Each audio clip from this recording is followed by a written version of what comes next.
So, cocaine. You've heard the name a million times, right? But what does it actually do to your brain? Look, this isn't about scaring you. It's about getting real with the science so you have the facts. You need those facts to make smart, safe choices for yourself. So let's dive in.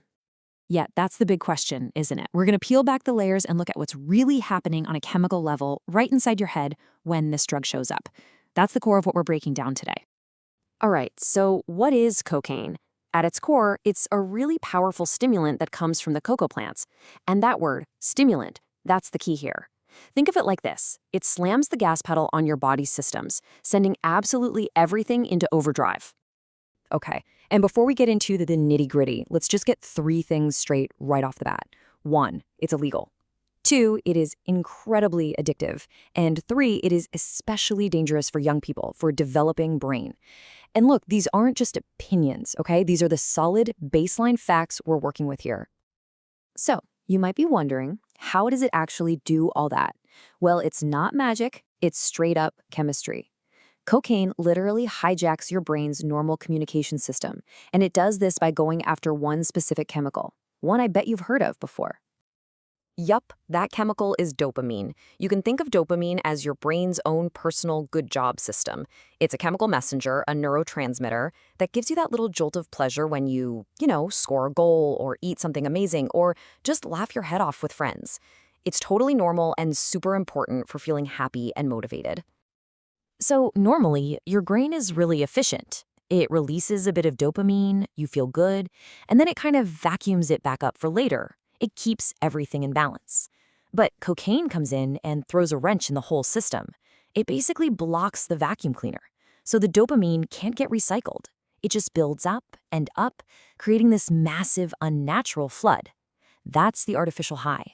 It's a chemical surge your brain was never, ever designed to handle. And that dopamine flood, it kicks off what you can only describe as a roller coaster. You get this incredibly fast, steep climb up, but what goes up must come down. And the crash that follows is always faster and way, way more brutal. So let's talk about the high. The crazy thing is, it's super short. We're talking just a few minutes, tops. It's this insane burst of energy, this feeling of complete overconfidence. People might talk a mile a minute, feel really restless, almost like they're invincible. But, and this is a huge but, that feeling disappears in a flash. And the second that high is gone, the crash hits. And it hits hard. Your brain's dopamine is totally wiped out, which triggers the complete opposite feelings. You're talking intense sadness, feeling super irritable, just exhausted. And here's the really dangerous part. That horrible feeling from the crash creates this desperate, powerful craving to feel good again. And that's it. That's the trap. That's exactly how the cycle of addiction kicks into gear. And listen, this isn't just about your mood. Your entire body is thrown into crisis mode. We're talking a heart rate that's dangerously high, sudden paranoia, even full-blown panic attacks. And you have to understand this. These life-threatening things can happen the very first time someone uses it. Not after years, the first time. Okay, so we've talked about the short-term roller coaster, but it's not just about a few bad rides. When someone uses it over and over, it starts to cause really serious and sometimes permanent damage. We're talking about your body and your brain. And the long-term risks, they're just devastating. Cocaine puts this incredible strain on your heart.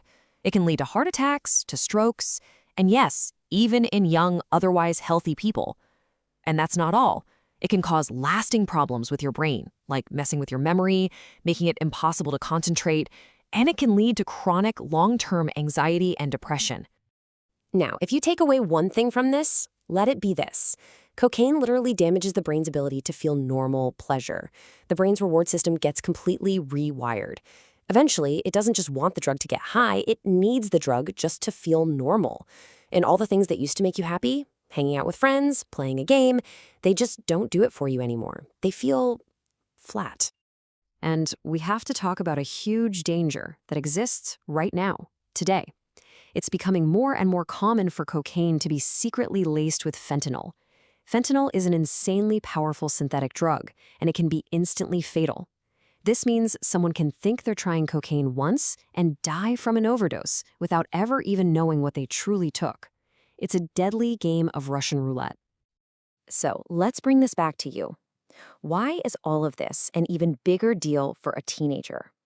It's because your brain is still under construction. It's not finished developing yet.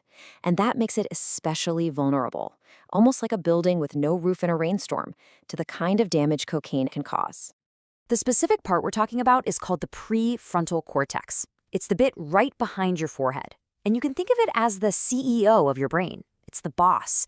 It's in charge of making good decisions, controlling impulses, planning for the future, and keeping your emotions in check. And during your teen years, that CEO is still in training. So what cocaine does is it comes in and messes directly with your brain's CEO while it's still learning the job.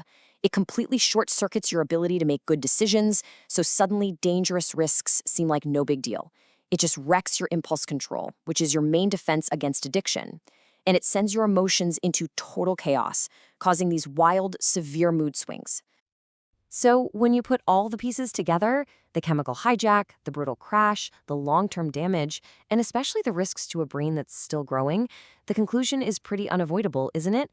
The only 100% safe choice, the only way to guarantee you protect your brain and your future, is to just stay away from illegal drugs altogether.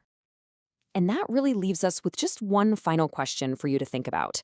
When you weigh a 5-minute high against a lifetime of risk, addiction, permanent brain and body damage, or even dying on your first try, you just have to ask yourself, is it really worth it?